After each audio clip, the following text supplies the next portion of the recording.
So Professor Edwards, just have a few minutes. I know Patrick has Starry Night. You told us that that wasn't originally like his most famous painting, right? Um, Paintings change in their fame with time. Mm-hmm. And so one could really map out. At first, people thought it was the sunflowers that were the big Van Gogh painting. And from there, it went through Wheatfield with crows, became very famous because it was on some big banners in New York and elsewhere Yeah. for shows. And it's hard to know what will be next. Right. People sort of discover among the hundreds of paintings, ones I hadn't before. And there's a whole new movement where his drawings become almost as important as his paintings. Right. And so nowadays they talk about the wonder of his using reed pens that he cut for himself out of reeds and did black ink drawings as important as some of his paintings. Great. Yeah, and for people watching, we have not started yet officially. We're just chit-chatting, so trying to get some more knowledge on Van Gogh before we start. So. Yeah, I'm willing to squeeze any out anytime. Yeah. And Professor Edwards, which painting was the one that just sold for what 15.4 million of It's one that was known, but only by people on the inside because it was in a private collection. Oh, And okay. a lot of people who have a private collection Van Gogh don't want it known because that one little piece of material is worth hundreds of millions of dollars sometimes, and they don't want to have guards around their house. Yeah. You're signing up to get robbed is what you're saying. Yeah, and even some little museums, famous little museum in New England sold its iris painting that now is over there where you are in California. They sold it because it was just in a little college and they didn't want to have to hire 24-hour guards and put in all sorts of electronics and so on. In a sense, they got squeezed out of the market for Van Goghs. Yeah. That's interesting. We've had a few other people join. Just to let everybody know, we'll probably start here in a few minutes. We're gonna let everybody join first. We are live, but it'll be a few minutes before we get the thing going.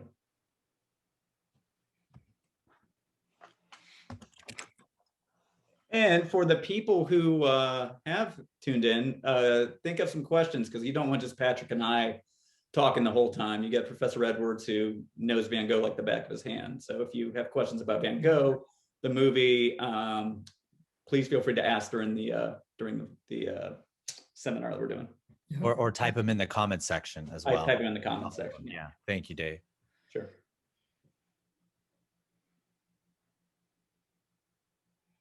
So one last question, Professor Edwards, before we start. Any other films? I know we talked about At Eternity's Gate, which I know you haven't seen yet, but any other films on Van Gogh that you suggest to anybody out there? Sure. It's always worth going back. In fact, I have, well, one, it's not on Van Gogh himself, but it's, I guess it doesn't show it very well. Dreams by Kurosawa. Yeah. One of the dreams is such a beautiful scene of Van Gogh paintings with a young Japanese artist walking into the painting and hunting up Van Gogh, who happens to be Scorsese, who plays Van Gogh in that dream. That's well worth looking at. And I think it's well worth going back to this. I'll see if I can show it so that it shows up. Oh, Zoom has not gotten that smart yet. Yeah, it's Dreams, but at any rate, it's Lust for Life. Oh, Lust for Life. With Kirk Douglas playing the part of Van Gogh. Really? And he doesn't win the Oscar for his role, though he did win a lot of prizes for it. But the character playing Gauguin, who was, do you remember who that is? Kirk Douglas. It's a Minnelli film, I believe. Yeah, at any rate, Paul Gauguin character won an Academy Award for it. Wow. So it's a Minnelli film, and it's well worth seeing, and it shows how things have changed in film. I mean, it's Kirk Douglas, we would say, I think, overplays his part, and he's always looking like he's in terrible pain and maybe overacting a little bit for our current feelings. But in his day, that was the style. Wow. There are other films that are put out by, for example, some of the big museums will put out a film of their own, where they actually send people to Arles or someplace and make a sort of scholarly film. And so looking at museum listings, you can sometimes find Van Gogh in Arles, for example. So you have lots of choices. Yeah. And I like the Defoe Van Gogh. I think there's some great He's a great about actor. it. All right, we're about ready to get started. Dave, you about ready? I'm ready to talk about Van Gogh with the professor. All right, well, let's get started here. Hi, I'm Patrick Gutierrez with the San Ramon Arts Foundation, and thank you all for joining us for our second virtual film event. It's going to be an exciting night, and what's really cool is we're doing this on Vincent van Gogh's actual birthday. So I think that's awesome. How neat. And at the very, very end, stick around because we have our esteemed colleague, Donna, is going to be coming on screen, and we're all going to be singing happy birthday to Vincent van Gogh. So we hope you all stick around. Donna has a special treat on that. Should be a lot of fun. Now let's talk about the movie. In short, I loved it. It's an animated drama about the final days of Vincent van Gogh, told through his postman. Joseph's son, Armand, is to deliver the last letter from Vincent to, he was going to deliver to his brother Theo, but he passed away. So his wife, and he goes to, try to get it to him, and we uncover pieces of his life. So it's an amazing film. It was hand painted by a team of 100 artists, which is incredible. And tonight we're very honored to be joined by our guest speaker, Professor Cliff Edwards. We're really happy that he's here with us and honored. And if the audience has any questions for the professor, please write your questions in the comment section or raise your hand, and we will do our best. The raise your hand feature on Zoom will do our best to get to all your questions tonight. So thank you again. And I'm going to turn it over to my co-host, Dave. I have two questions for him. One, does he have a theory on what happened to Vincent? We're going to call him Vincent because it sounds like he prefers to go by that. And then what painting, I love your background, Dave. What painting is it? Sure. So I'll answer the easy one. It's a Cafe Terrace at Night. I'm sure the professor can tell us all about this painting, but I like this one as we hopefully get out of this pandemic. I'm looking forward to going to coffee shops and congregating in open spaces. In terms of who killed Van Gogh, I'm kind of happy saying I don't quite know. I think it's possible that he was dealing with mental illness and possibly shot himself in the stomach, but I'm probably going to defer to the professor who's thought about this much longer than I am. Yeah, well, before we get started, everyone, lend me your ears before we talk about Van Gogh, who, well, you know the story about the year. So I'm also with the San Ramon Art Foundation along with Patrick, and a quick plug about us. We exist to encourage, support, and promote the arts in San Ramon Valley, whether that's visual arts, music, dance, poetry, theater, hey, and even film. Just some of the many things that we've supported are the Utility Box Project, funding for cultural and dance programs, and we're proud of our Jumping at the Sun professional dance company. So please help us to continue to grow towards elevating the arts in our community. You can always make a donation at sanramonarts.org. Once again, that's sanramonarts.org. So thank you, Professor, for being here. Patrick, tell us a little about the professor before we get started. Sure, Dave. We're honored to have him with us. Professor Edwards is a distinguished professor of religion and the arts at Virginia Commonwealth University in Richmond until his recent retirement in 2020. He earned degrees from Drew University, Garrett Theological Seminary, and the PhD from Northwestern University. Among his books are Everything Under Heaven, The Life of Isu. Did I say that right, Professor Edwards? Good to Okay. me. The Life of Isu. Japan, Christian Being and Doing, Van Gogh and God, The Shoes of Van Gogh, Mystery of the Night Cafe, Van Gogh's Ghost Paintings, and the Van Gogh's Second Gift. In preparation for tonight's event, I read his book, Ghost Paintings, and I loved it. I highly recommend you check it out. I'm looking forward to reading your other books, Professor Edwards. And Dave and I are going to start off with a few questions, and we'll turn it over to you, the audience. We already have some good ones forming, so we'll be reading those soon. First question for you, Professor Edwards, is how did you like the film? And the question I asked Dave, what do you think happened, or who do you think killed Vincent? Yeah, I like the film also. And I like it mainly for its variety. It's doing so many different things. And for the fact that it's sort of suggesting so many things to us. So it really involves us in lots of ways. When it comes to the shooting of Van Gogh, they used to argue that no one ever found the pistol that was used. And so they thought that someone may have, even by playing with the gun, shot Van Gogh accidentally. And some books, including one of the big books that came out by Nafa and Smith called Van Gogh, The Life, has a whole section where it suggests the possibility that a young boy playing with a gun, playing cowboy, but with a real gun, it went off and he shot Van Gogh, because little boys did pester him a lot when they saw this strange guy out with his painting stuff. But we found the gun, and the gun has been sold recently, and it was found in the field where it was said he had shot himself.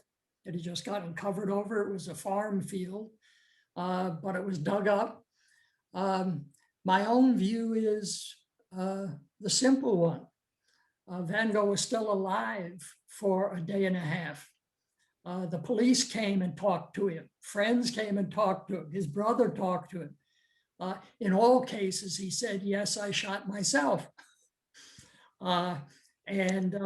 In some sense, he intimated why it was important to him to get himself off the scene when his brother was very ill, when his brother and sister-in-law's little child needed care, and they were still worrying about Vincent, who probably was going to have to be hospitalized again. And there wasn't a whole lot of money for hospitalizing other members of the family than Theo himself, who was getting increasingly ill. So I really think it's important that Van Gogh shot himself, that it becomes an important fact, that it's strange but very dramatic that the last thing he gives up is his art. And he literally says that there are things more important than art itself, and that is the life of a child. And the little child is his grandson, so to speak, but God's son. He's the godfather, and the little boy bears his name. And he's saying they should put all their time in now with their child, no longer trying to take care of a difficult case like myself. So I think it's sort of a final sacrifice. What can he still give up? He can give up his art, and he can give it up by getting himself off the scene. So I think that's important, and I think it happened that way. Thank you. We're going to go to Dave for an audience question. Go ahead, Dave. Sure. Yeah. And before I do that, I just want to remind everybody, if you want to ask questions, you can use the chat feature below. If you would actually like to talk to the professor, use the raised hand feature down on the bottom right-hand corner of your Zoom screen. So we actually had a question from Rebecca. And Professor, we actually had talked about this a little bit beforehand. She wants to talk about the influence of Japanese art in Van Gogh. I remember you even told me there's a self-portrait of Van Gogh in Japanese attire. Can you maybe talk about that? Sure. No, Japanese art was very important to Van Gogh. He and his brother collected Japanese prints, which at their time, the 1880s especially, Van Gogh was going to die in 1890. But right up till that year, Japanese art was flooding into Europe. The very year Van Gogh was born, 1853, is the year American gunboats sailed into Japan and forced them to open their ports to trade. And so suddenly Japanese art that nobody could get hold of was flooding into Europe, and especially into France. And very close to where, on Montmartre, where Van Gogh and his brother were living, was a famous collector who was importing Japanese art. And Vincent would go there, and he tells us, I used to go into that man's attic and go through hundreds and hundreds and hundreds of Japanese prints that had come in.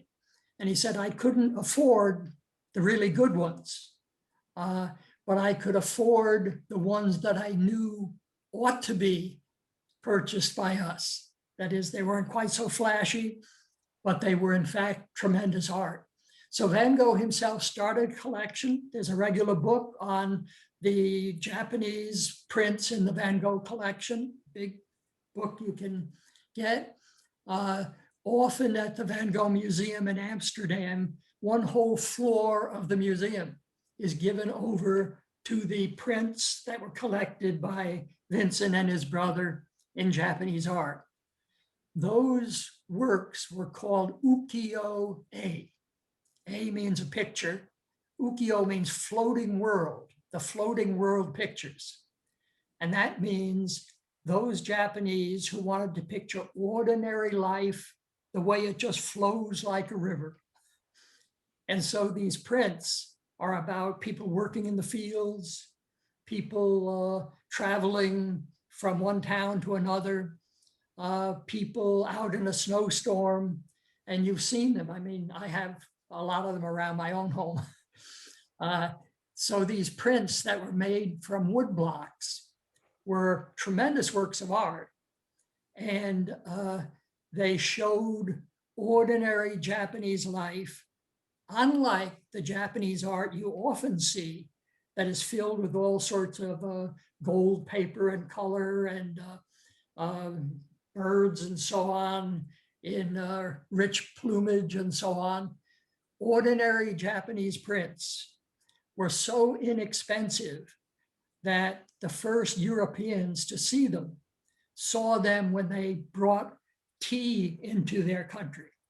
And the tea and tea bowls were wrapped in these prints. In other words, they were like a garbage paper. They were so easy to come by. And so that's how those prints first got into Europe, as wrappings for things. Well, so piggybacking on Japan, you know, it's funny watching this movie. I felt like there's a framing device sort of similar to the Japanese film Rashomon. You talked about Akira Kurosawa earlier. You know, sort of a movie where you get different perspectives on, you know, the same event and what happened. So Armand is constantly talking to people who are giving a different view on what happened with Van Gogh, maybe why he killed himself, or did he kill himself? You know, what do you think this movie has to say about how much you can really know a person and what's going on inside their head? Yeah, I mean, I think there is a purposive element in the film to say, let's show many different possibilities. It's something the French called, it's really not even a nice word for good art, but it's called bricolage. And it means somebody who puts stuff together any way they want to, just to sort of interest you. So there's a kind of bricolage going on, but gathering stuff from here and there, suggesting this and then dropping it and suggesting something else and then suggesting something else. And that's happening during the film. And I think that makes part of the interest as we watch the film, that you really wonder yourself, are they saying he shot himself or someone else shot him? Are they saying that he knew what he was doing in painting or that he didn't know what he was doing? Were they suggesting that he was selfish or a giving sort of person? So all those suggestions are being made, and I'd say yes. I think probably Rashomon, and so it's Kurosawa again, who was a great Japanese director, that his influence is being shown in this painting and in the Van Gogh story. But there was another part to your question, I think. Oh, no, I just wanted to know what the movie was talking about in terms of what you can know with the person. I think these, the characters in the movie are giving their theory. You gave your theory on what happened to Van Gogh, but, your book, I read The Second Gift, is about letters that Van Gogh wrote. And 6 weeks before, he seems to be fine, but he potentially committed suicide. So there's sort of a disconnect there. Although one of the characters in the movie says, you obviously don't know how mental illness works because how this can happen. So that was kind of where I was getting at. Sure. And one of the powerful theories about Van Gogh's illness is that it was basically bipolar. And so that's the very kind of person who can have a tremendous up day and a tremendous down day. Yeah. Or period. And so my own medical doctor is a fan of Van Gogh art, and he's for this bipolar theory. There are lots of other theories, and I can mention some of them if we want them, but there is really the sense that how much can you know about a person? It's sort of the issue, how much we know about ourselves. And I think the film is playing with both. It's really saying, hey, you're studying how to get a letter back to somebody who's already dead, from somebody who's already dead. That's a tough enough quest, but you seem to be focusing on his death. What about his life? Why don't you make more of what we can learn about what he was thinking and doing? Yeah. And, speaking of so life, I'm going to let Patrick. Oh, I'm sorry. I didn't mean to cut you off, Professor. No, go ahead. No, before I turn it over to Patrick, I think we buried the lead a little bit here. Do you mind telling the audience how old you are and when you stopped teaching? Oh, yeah. Well, I use this a lot in my teaching, back in my teaching days, because one of the things I teach is Buddhism. And the Buddha became the Buddha when he saw 4 sights. He saw an old man, and he didn't realize people got that way someday. And then he saw a sick man. Well, at the time I was struggling with cancer and some other things. And the other thing is a dead man. And I said, well, before too long, I have to be a dead man. I'm 88 now. I'm still struggling with some illnesses. And so I used it with my students to say, I'm sort of a teaching device here. You are in the very room with an old man, a sick man, and somebody who will be dying long before you will, probably. So my age is something I use even with myself. I mean, my constant reminder every morning is, hey, you've got another day. Let's see what happens today. Well, I think it's great that you're 88 and you're still cogent. You're talking about art and you're excited. And you just stopped teaching last year due to COVID. But that's right. If not, you would still be teaching. I was going to keep going. I was really aiming at 90, but when COVID came along, and I was at that time having radiation treatments for my cancer and so on, I said, I just don't think I can still go into classrooms. Well, pretty soon they cut out the inside the classrooms, but I needed to retire to a little cottage where I am, where I can sort of be on my own until things get safer. Well, we're honored to have you, and thank you. I think I speak for all of us saying thank you so much for being here.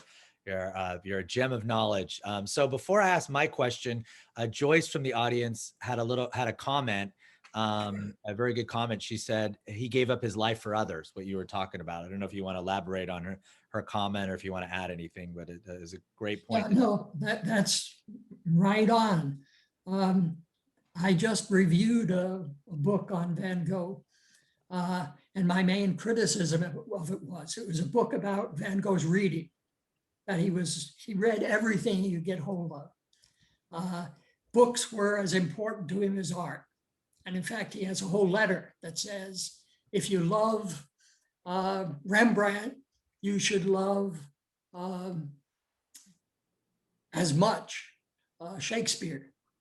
And so when he goes to his hospital, when he's put away in a hospital, he writes to his brother and he says, there's one thing I wish you would send me, a set of the full Shakespeare plays. I'm going to read them while I'm in the asylum, which shows you how important his reading was to him. Yeah. So there is the sense, there really are two Van Gogh gifts. One is his painting, but the other is with all of his reading. He always wanted to talk about it to people. And the way to do it, because he was on his own most of the time, was to write letters. And so, believe it or not, we have over 80 letters that are almost 4,000 pages of letters. Some of his letters were 10 pages long.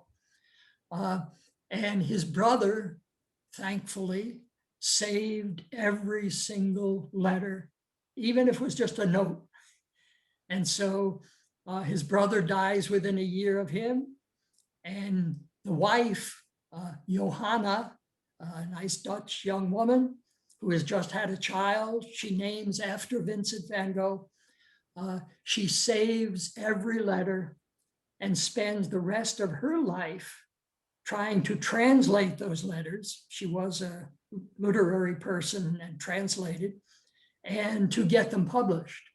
And so she did publish the letters of Van Gogh that are still, I mean, I don't know as this shows up, does it?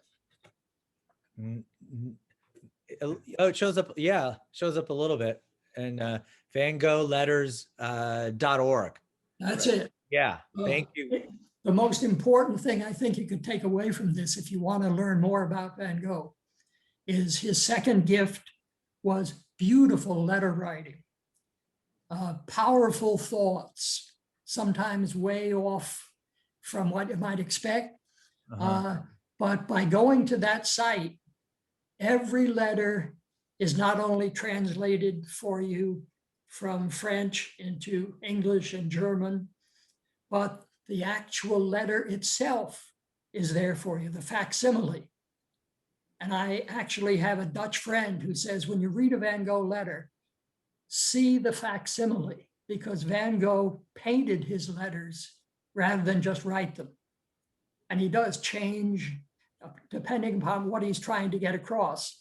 He has big, thick letters or little fine letters or little notes going up and around and little drawings stuck in his letters. Wow. So all you have to do is go to vangoghletters.org and you have all of that plus commentary, plus in color, every single work that's mentioned in the letter, whether it's by Van Gogh or others.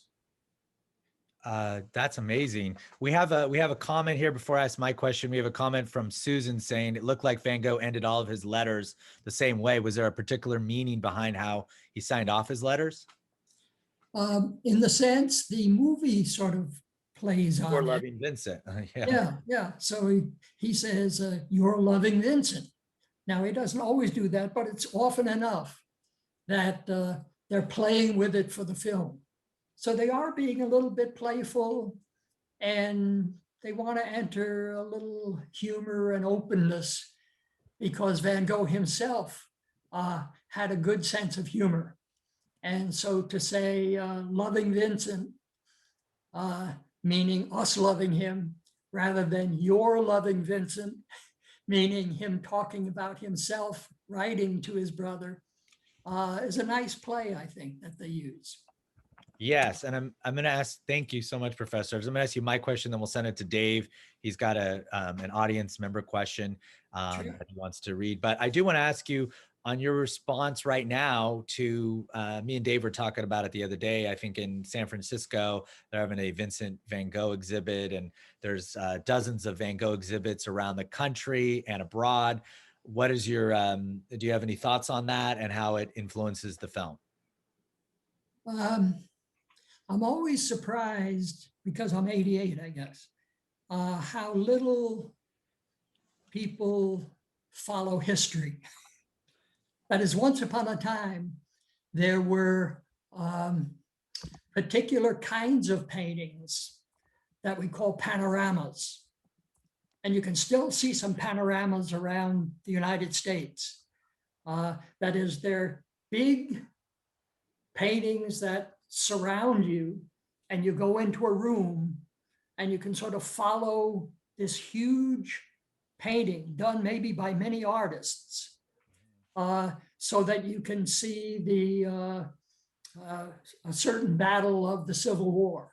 You can still go to Atlanta and see the Battle of Atlanta on this huge panorama. Maybe you've seen panoramas other places. There are numerous panoramas, but it went through this period in the 1800s where everybody wanted a panorama. Mm-hmm. And so it invited crowds in, and you had to pay to get in and so on.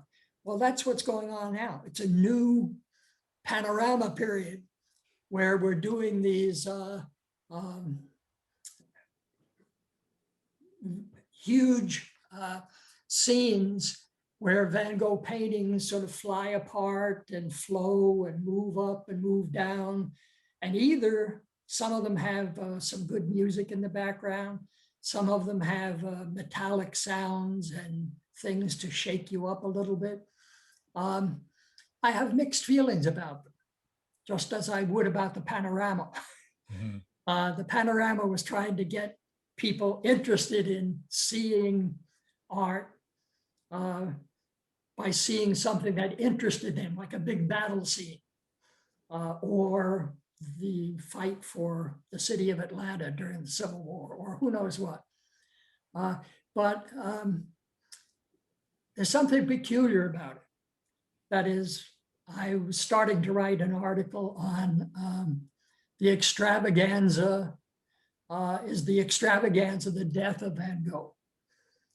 Is this the end of Van Gogh as a painter doing limited paintings? And he specifically limited them himself. He didn't want to spend a whole lot of money on canvas, and often he did them on cardboard even. But he could have made bigger paintings. But his sense was he wanted something that drew you in intimately. Now, I'm not sure whether this new thing feels intimate to you or not, where it's quite the same. I kept saying when I saw some of these images in these new extravaganzas that are moving in cities all across the country and so on, I was saying, is it the sort of personal and intimate that is being given up? And for it, we are making an exchange. We're getting something that's sort of exciting, like KISS or some other group putting on a big show with lots of lights and lots of things going on, because we like to be getting lots of stimulation at once. Or is it what Van Gogh intended? For example, Van Gogh paints a little pot with some chives growing in it. And I was at a show and I watched 3 women arguing about that painting. And they had to get right up close to it, who in fact deserved to have that painting in their kitchen. It was intimate. It was a little chive thing. Another one is he does, I went to a show of flower paintings, and most of them are these huge flower arrangements.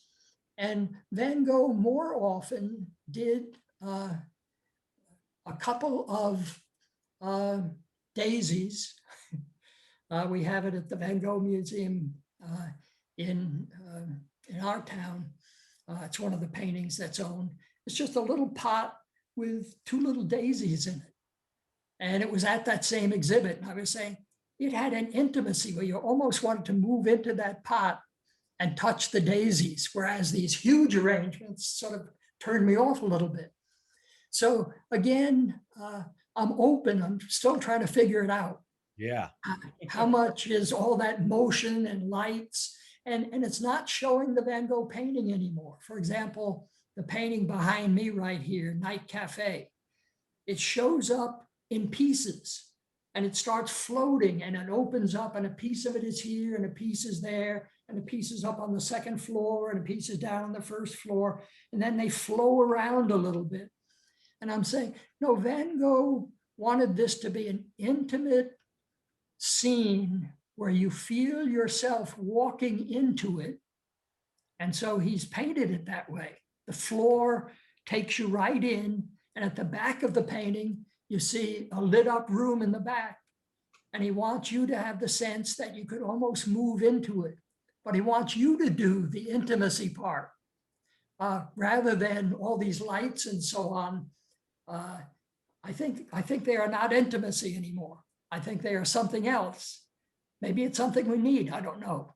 After the pandemic. Yeah. But at any rate, it's more like the panoramas that were popular for a while than it is like seeing a painting. I literally wanted to say, even in the movie itself, I wanted to say, stop the film for a minute. Let me just stand in front of that Van Gogh scene. I want to see if I can sort of enter into it. And even the movie is more likely to move on. Yeah. It's not going to give me a chance to sit and look. The closest it comes, you remember there's a scene in the wheat field with crows. Mhm. And Ramon takes a chair and moves it into the field and sits down in the field to watch the wheat and the crows. And that's as if to say, look, he wants to be intimate with this scene and somehow caught on to Van Gogh. Got it. Well, Professor, Anyway, I'm still thinking about it and I'm yeah, you are. happy to get other ideas. Yeah, Dave's got two audience question members he wants to read here, Yeah. because I know we only got 30, 40 minutes left, and we want to Good. get to, we love the questions coming, so thank you all for the Way questions. better than ours. So thank you, audience. Yeah, so Professor, we have a question from Steve and Ellen, and they said, at the time when Van Gogh died, he'd only sold one painting. So when did he become a commercial success? Was it through Theo's family? Theo was actually an art dealer, or what is the reason why his paintings became a success after he died? Sure. One theory, and I didn't used to like this theory, but I'm getting to like it more, is that the paintings of a dead artist are worth lots more than the paintings of a living artist. The living artist can still be painting, he can make an art market where he's got thousands of paintings out there to buy. A dead artist, you've got what you've got, and there isn't going to be anything else in the Van Gogh earth. It's already done. And there is the sense that some thought, and I'm getting a better feeling for the fact that one reason Van Gogh killed himself was he had just been at his brother's home and he saw those hundreds of paintings he had sent home under the bed, in the closet. They were everywhere, hundreds of them, and they were worth nothing. And the sense was, if I were to die, are those suddenly going to be worth something to my brother Theo, who was an art dealer? That's one possibility. So I think that fits into it somewhat. But the bigger issue itself is those who liked Van Gogh's art were other poor artists. And so he traded with them, and lots of poor artists got Van Goghs. It's very strange how many of them were in the hands of some poor artists. They knew he was important. The populace did not know he was important. they were turned off by the simplicity of his manner and the way he sloshed paint on a canvas. And there's something to that. I have a friend who sells Russian art, and he says, the only way I know what art I ought to buy when I'm in Russia is by asking other poor artists what they would buy if they could buy Russian art, because they are looking to the future of Russian art, and they seem to know what's going to be important next. So I think there's a real sense that this is an important issue, but people knew that Van Gogh was painting sometimes 3 or 4 paintings a day. In his last 70 days of life, he painted 70 masterpieces. Wow. Now we know they're masterpieces. But in those days, they said, what, he just painted 70 more paintings to add to the marketplace? So again, it has a lot to do with marketplace economics, I think. Yeah. So, Dave? yeah, so Professor, well, before I ask this question, I just want to say Joyce Gunn just said, I found a film about the making of the movie fascinating. It is also on Canopy. It's called Loving Vincent, The Impossible Dream. So if you like this, check it out. But there's actually a lot of questions, Professor, about the making of the film. I'm not sure how much you know about it, but can you maybe elaborate on how they made this film, or how many artists were involved, how long it took, anything you know would be? Yeah, no, I'm not really up on that. I'll bet you know more about it than I do.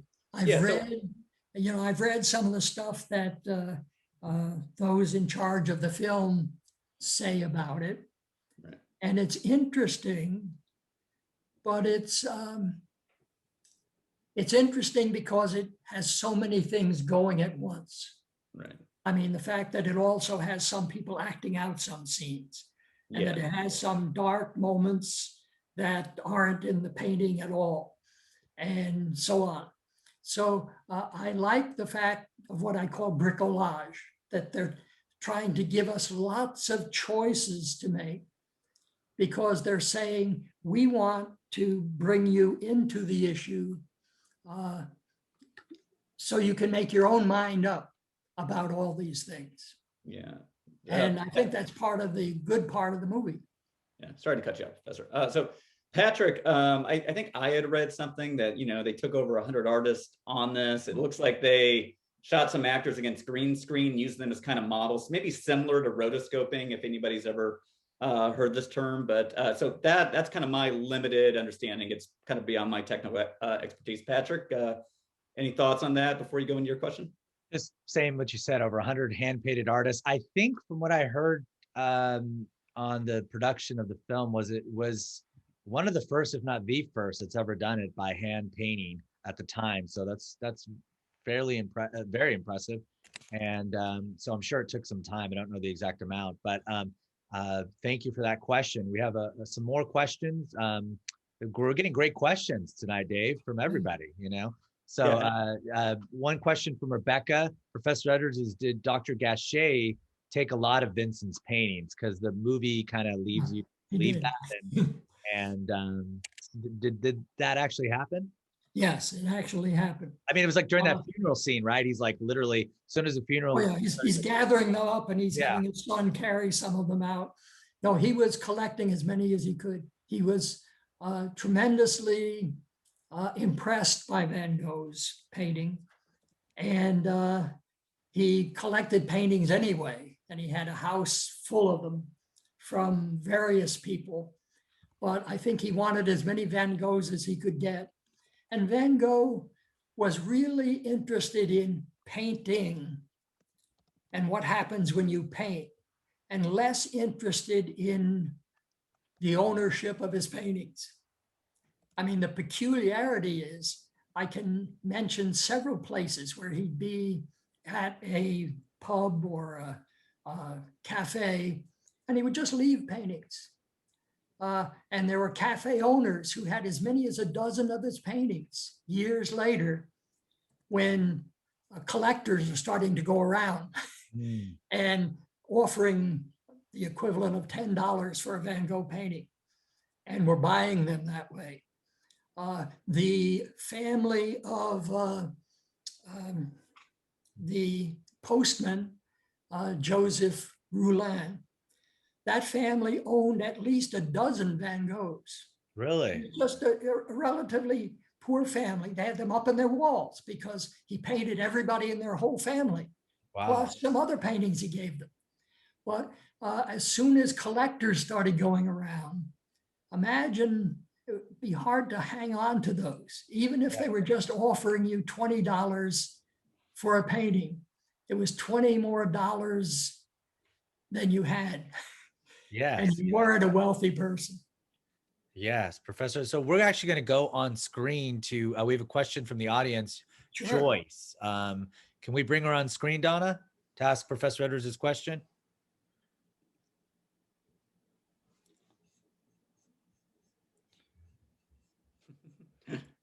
Hold on, we're seeing if she can come on screen here to ask her question. No. I am looking for her. My apologies. Whoops. Oh, I think I see her. Hey, Joyce. Hi. Eh, I don't know if you can see me. We cannot, but we can hear you. Oh, okay. I can hear I you just- and see your name. Yeah. I wanted to really make the point that if people have not watched the companion film called Loving Vincent, The Impossible Dream, that they should watch it because it takes it all the way from the very beginning when the woman who was the force behind the whole idea got the idea and how she got the funding and how they set up there. I think there were 3 different places, Warsaw and I think maybe Paris and someplace else, that they had these huge groups of specially designed, that they designed these work areas for the artists. So each artist had his or her own work area that was specially designed, and how they looked at all the different paints that were available and found the paints that were the closest to Van Gogh's colors. And those artists could only use those specific paints, and each painting had to be approved. And I mean, it was a huge, huge production. It took over 5 years to produce the whole thing. And that film on Canopy, Loving Vincent, The Impossible Dream, is just fascinating for how they put this whole thing together. Even includes information about how they got the funding for it at various times. That's awesome. Patrick, I think we should just let Joyce finish this out. She's doing better than we are. And the other thing I wanted to mention is that Patrick mentioned Van Gogh wanted you to be intimate with his paintings. And about halfway through the film, I thought, this isn't right. I took my chair and I moved it up close to my TV so that I could be right almost in the paintings as they were shown in the movie. And that, it made a huge difference. It was like, whoa, I'm really in this painting. So that's, if somebody hasn't watched the movie, they might want to try that. Great idea. And that kind of goes back to Professor Edwards' panorama view. Right. Yeah. Thanks. Awesome. Thank you so much, Joyce. Thank you, Joyce. Yeah, that was great. So we have a question before I get to my question, Professor Edwards, from Jill, saying, were there any other artists? This is a great question. Were there any artists from the Van Gogh in the Van Gogh family after Vincent passed away? Not that I know of. Okay. His godson was also named Vincent.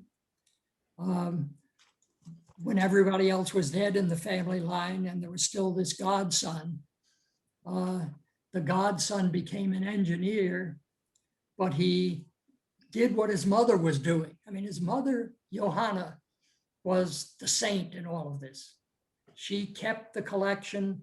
She tried to get it to be shown. People didn't want to show it. She would actually hire a museum and pay them to show Van Gogh paintings during this early period when people just didn't know how to respond to Van Gogh. But there's a real sense that the family itself had more to do with taking care of the collection than it had to do with raising up any more painters. Got you. Okay. That's and Dave, go ahead. You wanted to ask something. Sure. Yeah, so Rebecca's on fire. She actually has two questions. One, she wanted to know, Dr. Gashay is a little bit of a villain in this movie, so she wants to know how many paintings, or did he get any of the paintings after the death? And then she also said, didn't his great nephew become a filmmaker and was assassinated? I wasn't aware. Yeah, that's right. So the arts were still in it so far as filmmaker is concerned. That's right. Sort of put that into a question form again. Oh, I'm sorry. So Gashay, did Gashay get any paintings? Yeah. He's a strange character. I actually wrote to city of Lyon in France to get his dissertation. I wanted to know what made him a doctor. And it was a dissertation on melancholia. And so he was an interesting pair with Van Gogh. Van Gogh showing up. And melancholia was the word for almost any kind of a depressive person. And so even this possibility that Van Gogh had that as a major problem and that it was part of his family. I mean, if there's something in the family, it was melancholia. His favorite sister, Van Gogh's favorite sister, he wrote beautiful letters to. So I hope you get the new book that's coming out, not by me, but somebody did it, on Van Gogh's three sisters. Oh, wow. One of his sisters, his youngest sister, was a favorite of his, and he gives her advice in about 30 beautiful letters. So I hope you do catch on to it. But there is this real sense that the doctor was a little strange character. That's fine. Van Gogh himself was strange. What did Van Gogh think of him? He said, well, he's about as sick as I am. And the one problem is when two sick people try to lead each other, they're probably both going to fall down a well. But at the same time, he admired the doctor for his interest in art. And so the movie does something very interesting when it has Gashay, I would say not really a bad guy, but a guy who just wishes he was a great artist like Van Gogh, and who is sort of peeking while Van Gogh is painting and thinking, why can't I do that?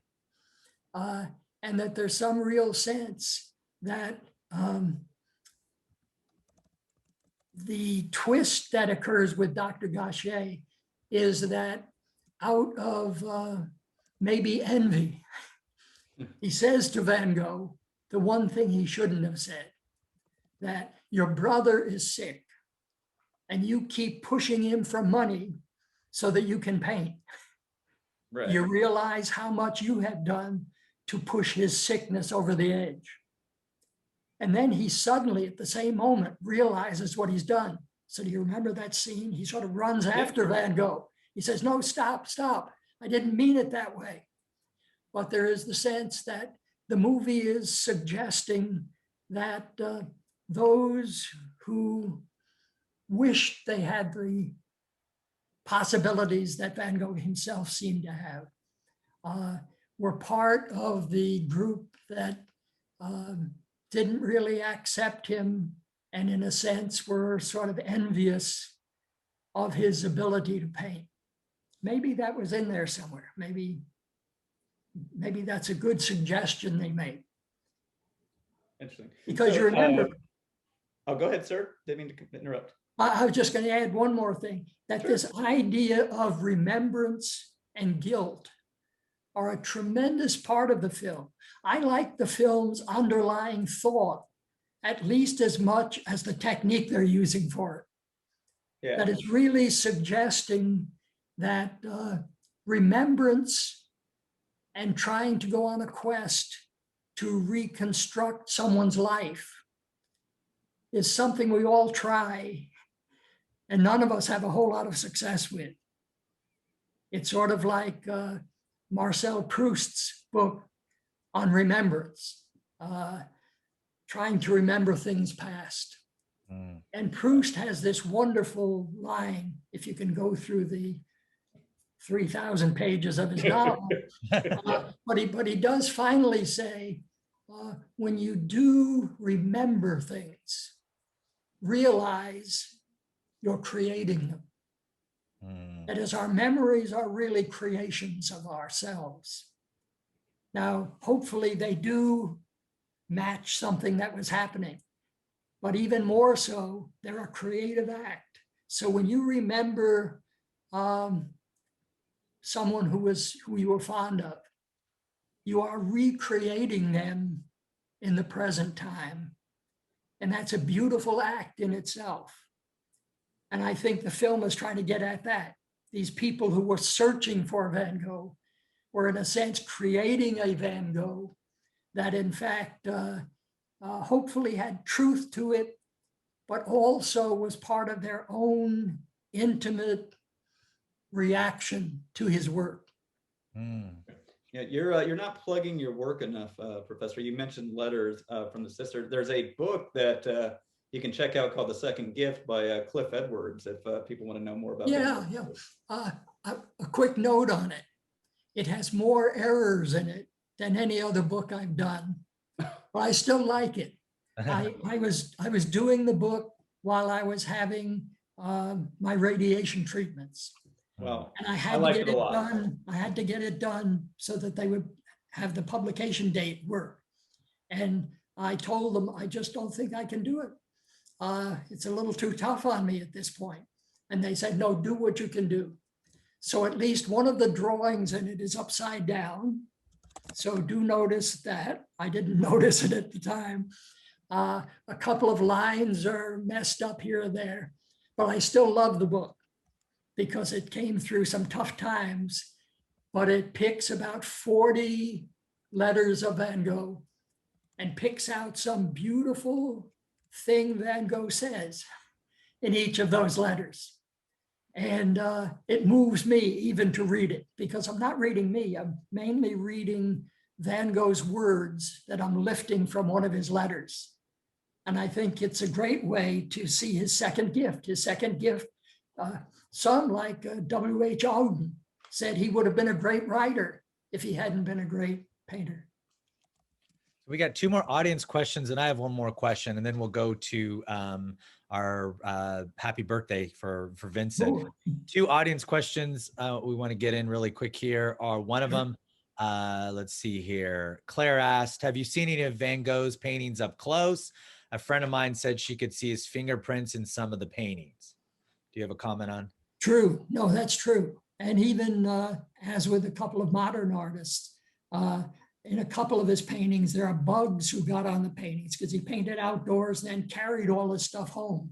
20-hour hike, paints what he wants, 20-hour hike back.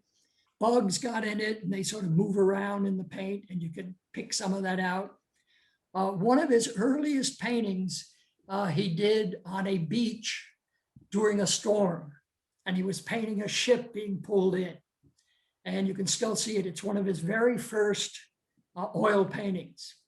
And there is so much sand in the painting that when you look at the surface of it, you just like to put your hand on it and just sort of feel the whole coating of sand. So yes, I've been up close to Van Gogh paintings.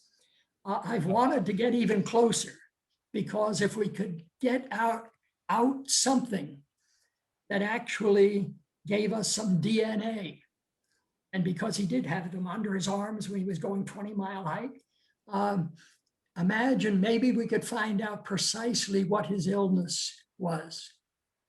Yeah, maybe. good idea. Huh.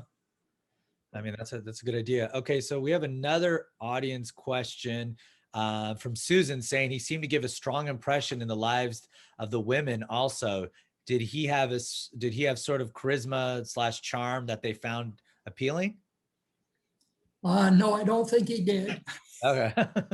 I think they were responding to some creative element in him. And he could write beautifully. So maybe some were attracted by it. Some were attracted by the art itself. Some just knew he was a very giving person. I have to say the biggest Van Gogh book to come out recently is Nafa and Smith, Van Gogh, the Life, it's called. Okay. I don't believe it. I don't like the book. From page 1, I said, this is going the whole wrong direction. It sees Van Gogh as a self-serving manipulator of people. Now, they had a perfect right. Nafa and Smith, one of them is dead now, but it was a recent book. And in some museums, it's the only Van Gogh book they're selling. This big, thick, 1,000-page book that ends with this story of him being shot by mistake. But page 1 is already a major error.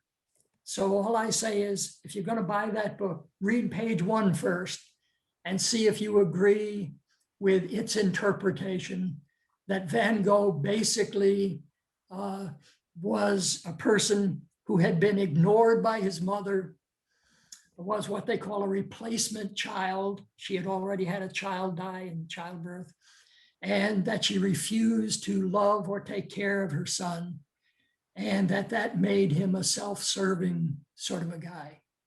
So there are what I would consider bad interpretations of Van Gogh. But again, I'm sure they thought, and one of them is still alive and still thinks, that was a great interpretation. Dave? You had an Yeah, audience sure. So I just want to give everybody a program note. We're probably going to go a few minutes over. So if you're able to, please stay a few minutes extra. So we have a question from Lisa here. And she said, isn't there a thought that many artists suffered mental illness due to the lead in the paint they used? I know this is discussed a little bit in your book, The Second Gift. Yeah, there's a book by a man named Wilford, Wilford what? From the University of Kansas,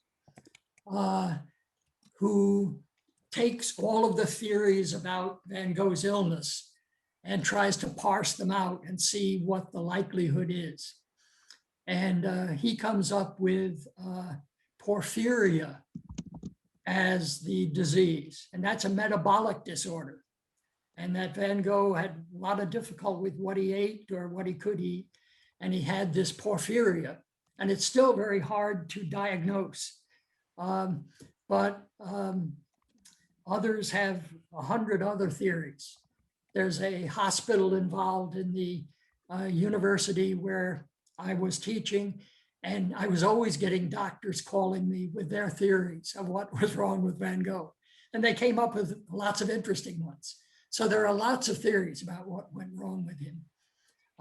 And lots of views, some of which I like and some of which I don't like, some which may be true and I've set aside.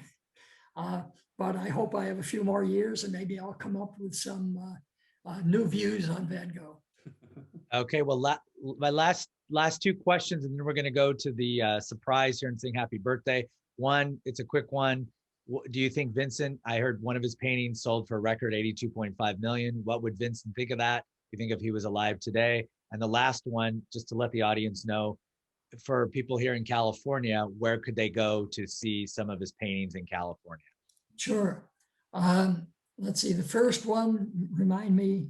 About what do you think Vincent would think about his Oh, yeah. 82.5 million if he was still alive? The one Sure. In Vincent's own day already, he was terribly against paying big prices for the art of dead artists, even though I've suggested his art went up in price when he died.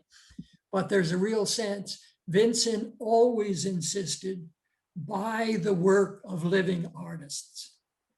And the more struggle they were involved in, and the more seriously they took the art, the more serious you ought to be about buying their art. He said, don't pay for the work of dead artists. Painting isn't paintings. painting is the act of painting. And if you want to get people to stay at their painting and do it seriously, you've got to buy their work. And they're the ones who are painting. So that was his view. It's painting. That's why he could leave so many paintings aside. He was painting. That's what he was doing, not collecting paintings.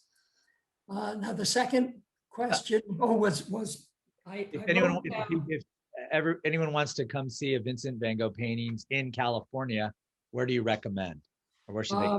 You don't have a lot of choices. Most Van Gogh paintings got gathered up before they got to the West Coast. But I'd say Los Angeles is the center where you could find them. And the Norton Simon Museum in Pasadena. You said Norton Simon. Norton Simon Museum in Pasadena. I'm writing these down too because I want to go. Okay. It has 6 Van Goghs. Wow. Okay. And I'd say the one you ought to look at particularly is a beautiful mulberry tree that's in flaming sort of gold colors and so on. So these 6 paintings show you the different stages of Van Gogh's painting, but that one is a beautiful painting. The J. Paul Getty Museum took the other direction. Instead of gathering as many Van Goghs as they could, they gathered one. Oh, And okay. that was his irises. Oh, wow. And Okay. so the great iris painting where you're looking right down into the irises and there's all purple irises and one white iris. That's at the J. Paul Getty. And lots of people would like to see that painting. There are a couple of other, the Arm and Hammer Museum has 2 interesting paintings of trees by Van Gogh. One of the paintings is from his minister's father's garden out behind their home where he's brought up. And one of them is a painting of trees at the asylum where he spent time. And then there is one other, I think, museum, let's see.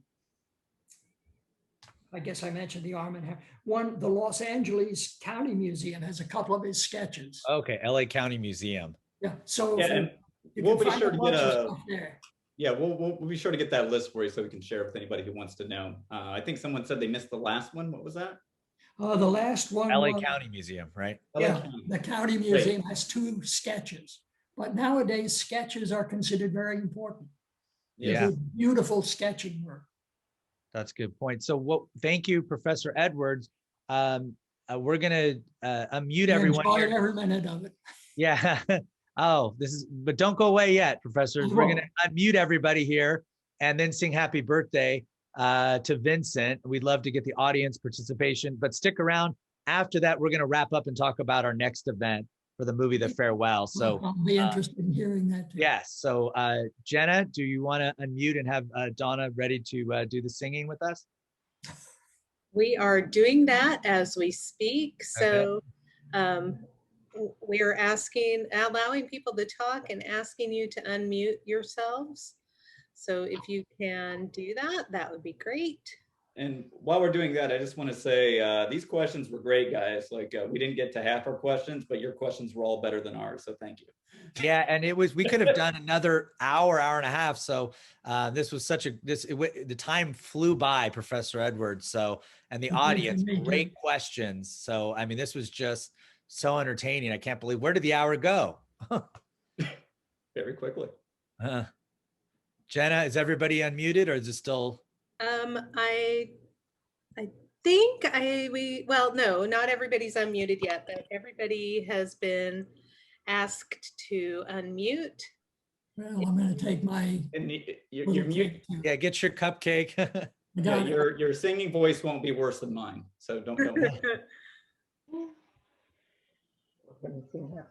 And I'm good news, Dave, about us all talking together, then it kind of drowns the bad voices out like mine. Yeah. Okay, let me see how we're doing. Okay, we still got a few people who have not unmuted themselves yet. Ready? They might be afraid. But everyone, if you would please join us in celebrating Vincent's birthday by singing happy birthday. Is Donna? Donna gonna bring the, is she bringing the? Oh, There it is. oh, there it is. Okay, Donna, there she is. Okay, Yes. so you want to start? In Dutch, we can start. 1, 2, 3. Happy birthday to you. Happy birthday To you. Happy birthday, Dear Vincent. Happy birthday to you. Woo! Hey, Everybody, we're gonna have to virtually blow out the candles, Dave. We will fix that in post when we put it on YouTube. Everyone. Ready? 1, 2, 3, blow. Yay! Thank you, everybody. That was so fun. So, and that was awesome. Thank you, Donna. Thank you, Jenna, for coordinating that, and thank you all audience members for singing and drowning out my horrible voice. I appreciate that. Without further ado, we want to thank Professor Edwards. He was a phenomenal guest. I think I speak for everyone. Thank you so much. Giving you applause here. I learned a lot tonight. I took some notes, so this was awesome. Thank everybody else. I'm going to turn this over to Dave before he shoots it back to me. Dave? Absolutely. So thanks, Patrick. So our next event will be on April 25th at 7 p.m. for the film The Farewell, which is a heartfelt family drama about an actual lie. Our special guest will be Marcia Galanco. Marcia is the chairperson for the Tri-Valley chapter of the Asian Pacific Islander American Public Affairs Association, or APAPA. She's also an author, speaker, and consultant in feng shui and green building. So come join us to discuss a film about connecting with family and culture, even though there may be physical and emotional distance. So look out for our emails and look at our website at sanramonarts.org about how to sign up. So Professor Edwards, once again, thank you so much. This was great. I love talking to you. I wish we could go on another hour. We would also like to thank all the support from the city of San Ramon. Special shout out to Brad Morris and Adam Chow for all the great stuff they do. Jenna McCoy and Donna Batchelor over here, and Gary Alpert, who couldn't join us tonight, and all our members from the Arts Foundation. Also, thank you to Patrick, my co-host, for putting this together. And a special shout out to Kevin, Frankie, and Julie who are watching. Awesome. So before I finish, Professor Edwards, do you want to say your goodbye to the audience? Enjoyed all the questions. Happy to have you surrounding me somewhere in the country. And I'm really happy if you want to send a question to me directly. I'll tell Dave or Patrick how you could do it. And feel free. I love to talk about Van Gogh. And you got some great books too. I can't wait to read the rest. Thank you, Professor Edwards. It was awesome. I'm looking forward to, Dave, thank you for hosting, co-hosting, and Jenna and Gary and Donna and everyone at the city. I'm looking forward to The Farewell on April 25th at 7. It's a very touching film, but a movie you can't take your eyes off of. It's just a heartfelt drama. And last but certainly not least, we want to thank the most important member, along with Professor Edwards, the audience, you. So thank you all for being here. If you have any feedback, please feel free to email us at sanramonfilmclub@gmail.com or call us at 925-786-0471. That's 925-786-0471. If you enjoy this event, we ask you make a small donation if you can to the San Ramon Arts Foundation website, sanramonarts.org.